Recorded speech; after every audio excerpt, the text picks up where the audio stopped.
Bem-vindo ao canal Contagiando Seu Coração. Iremos iniciar mais uma leitura de um livro chamado Tática de Guerra, escrito por Daniel Mastral. Introdução.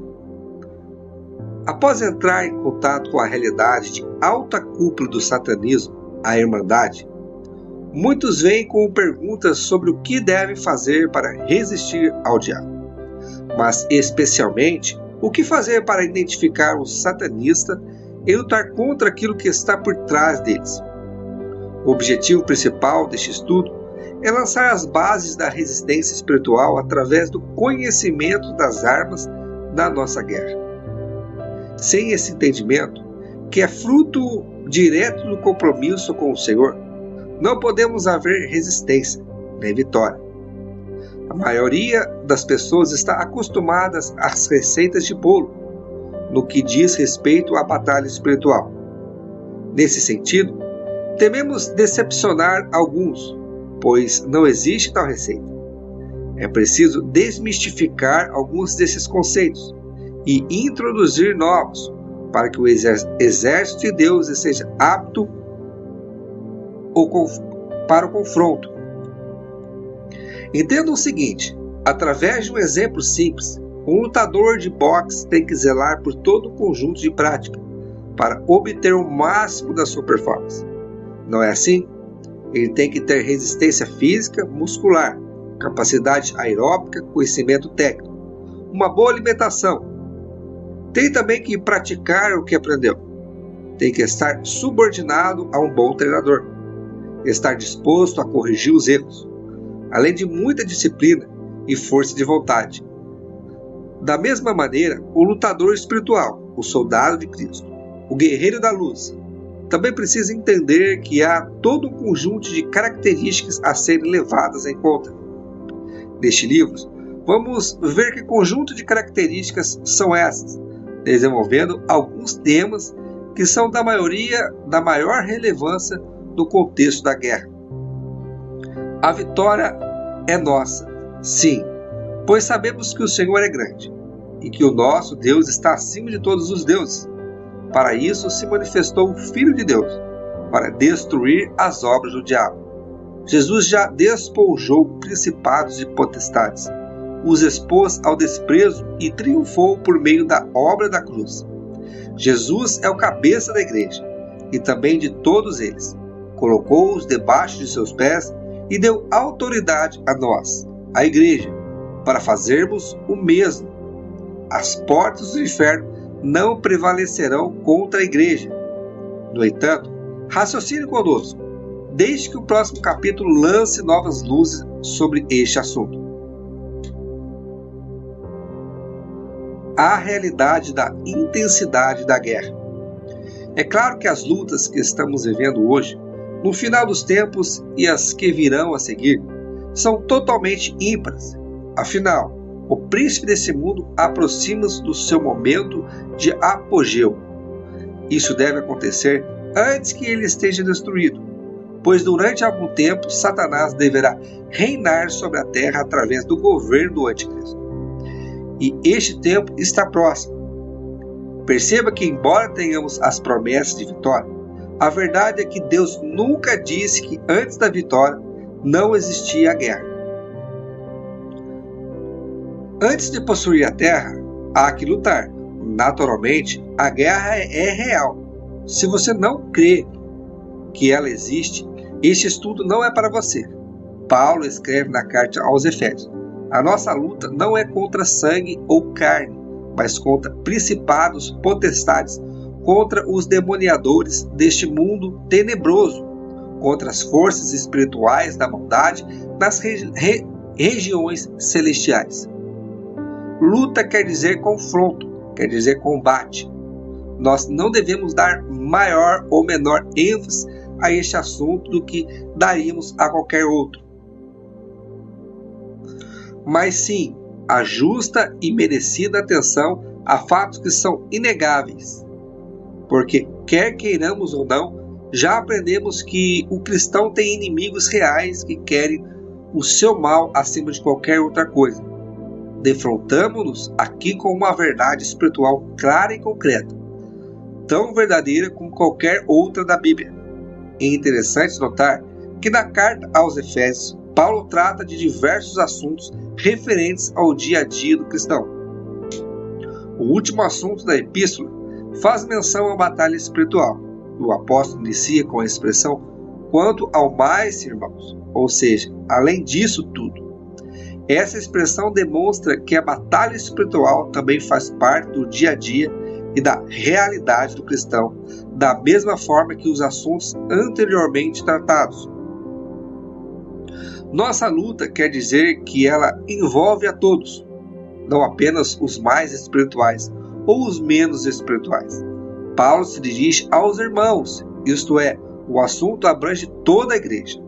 Já dissemos que muitos não creem na realidade da guerra espiritual, mas hoje estamos aqui para aprender o que a Bíblia diz. Se Paulo fala acerca de uma guerra, é porque ela existe. Ninguém fala do que não é real. Ainda no versículo 12, Paulo acrescenta mais detalhes acerca da natureza dessa batalha, mostrando aonde ela ocorre, nas regiões celestiais. Mas o que são as regiões celestiais?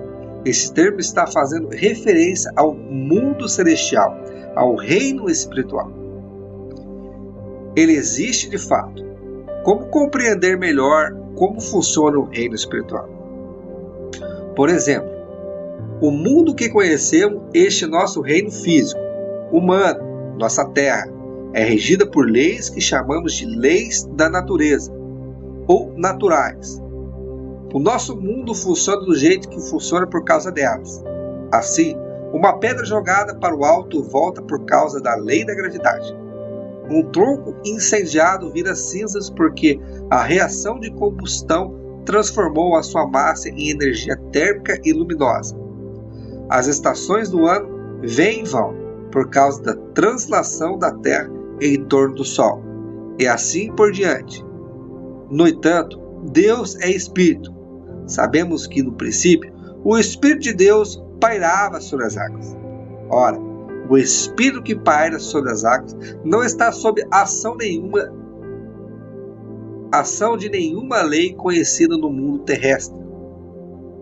Ao longo da Bíblia, há outras evidências claras do reino espiritual.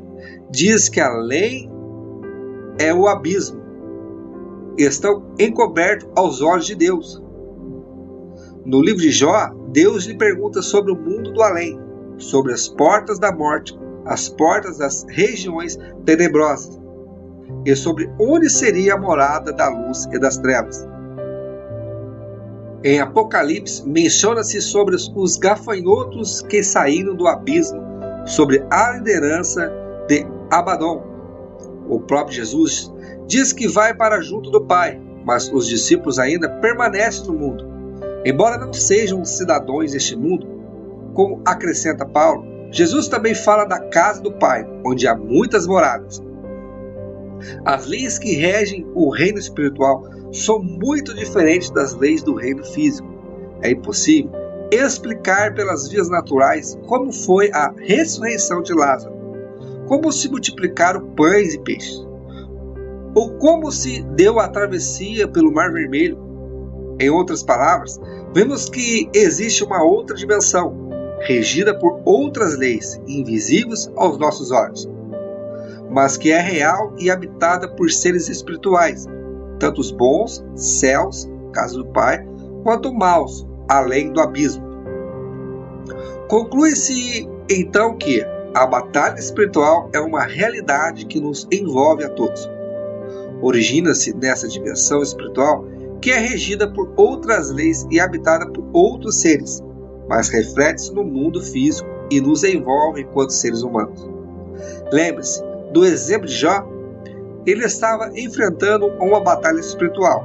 Embora não soubesse, foi o próprio diabo que pediu permissão a Deus para atacar sua vida. Começou no reino espiritual, mas as consequências foram físicas. Já que estamos falando em reino espiritual e seres espirituais, vamos adiante. Observando ainda Efésios 6,12, a luta não é contra o sangue e carne, isto é, seres humanos. Contra quem lutamos então? O diabo, principados, potestades, dominadores, forças espirituais da maldade. O diabo, general do exército inimigo. Seu caráter é o pior possível. Sua crueldade não tem parâmetros. Observe alguns dos seus adjetivos: pai da mentira, destruidor, ladrão, homicida, o que procura devorar como leão, o que vem pecando desde o princípio, etc, etc e etc. No versículo 11, Paulo fala das suas astutas ciladas, ou seja, toda sorte de armadilhas. E não sejamos simplistas em achar que as ciladas dos diabos consistem em cavar um buraquinho e cobri-lo com folhas. Se dependesse dele, nenhum buraco seria tão fundo quanto ele gostaria. O diabo tem poder. Não é comparável ao poder de Deus, mas ele tem poder. E inteligente, mais do que qualquer ser humano poderia ser. Se Jesus e Paulo e João falaram tanto acerca do diabo, sua atuação e principalmente a atuação no final dos tempos, que é agora, é porque queriam chamar nossa atenção para isso. Se possível fosse, até os eleitos seriam enganados. O exército inimigo. O diabo não trabalha sozinho porque não é onipresente, onipotente e onisciente como Deus. Nesse texto, Paulo discrimina os principais níveis da rede hierarquia demoníaca. Principado quer dizer aquele que tem dignidade de príncipe, autoridade imperial. Também é um termo utilizado para fazer referência ao território sob o domínio de um príncipe. São demônios ligados ao governo e domínio de regiões inteiras do globo terrestre. Mais especificamente norte, sul, leste, oeste. Aspecto não ligado ao texto, mas a outras referências. São em números não elevados e muitos poderosos, os mais poderosos abaixo do próprio diabo. Potestades, termo também associado a poder, potência, força. Refere-se a entidades que são príncipes de nações, e não mais regiões extensas do globo. São em números muito maior, mais descrente um pouco em poder e independência. Dominadores e hostes espirituais. Os primeiros comandos, os últimos. Militarmente falando, os dominadores seriam algo como tenentes ou sargentos, e o grande contingente do exército são os soldados, hostes. Estes crescem absurdamente em números e não são mais responsáveis por nações. Não são mais demônios territoriais.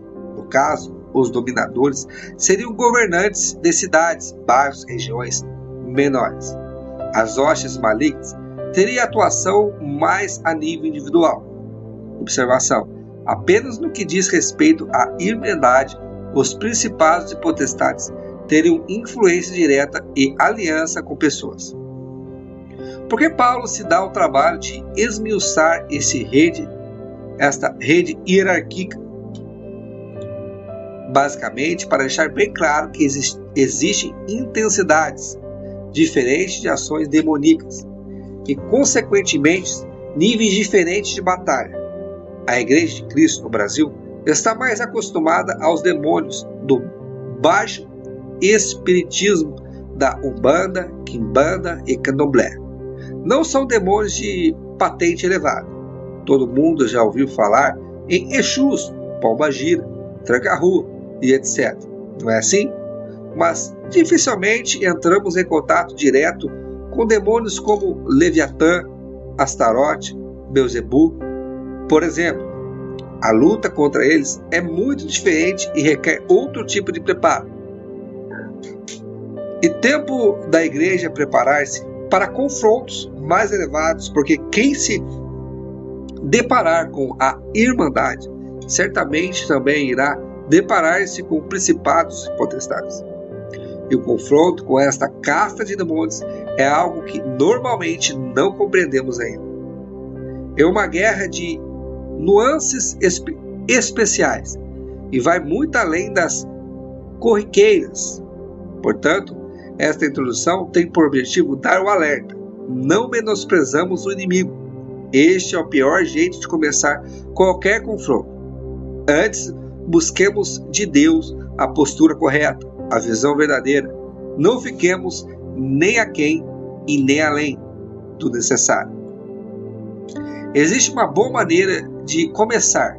Vamos abordar os diversos aspectos da vida de um guerreiro de Cristo. Como já mencionamos anteriormente, são vários os aspectos serem levados em consideração e todos eles são importantes. Aqui nós finalizamos o capítulo 1 do livro Tática de Guerra, escrito por Daniel Mastral. Irei fazer outro vídeo para seguir adiante com o livro, amém? Capítulo por capítulo, para ficar mais didático. Que esse conteúdo sirva para honra e glória do Senhor na sua vida, amém? Se esse conteúdo está abençoando a sua vida, se você está gostando da leitura, do conteúdo desse canal, eu peço que você se inscreva no nosso canal e acione o botãozinho de notificação para que você seja avisado dos demais capítulos, amém? Que Deus te abençoe. Fique com Deus.